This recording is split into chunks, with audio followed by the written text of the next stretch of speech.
What did you do when you started?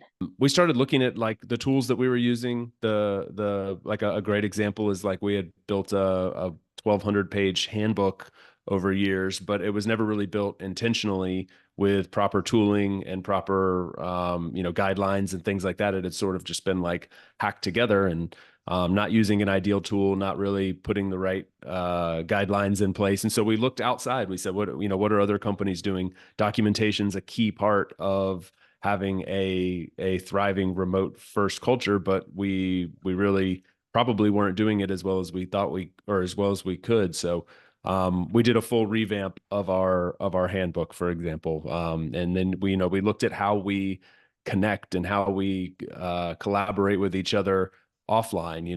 When we come together in the physical space and actually have time together in person, and we said, we can do this at a much higher level. We think this is actually really important to making remote first work, so let's rethink how we're doing that.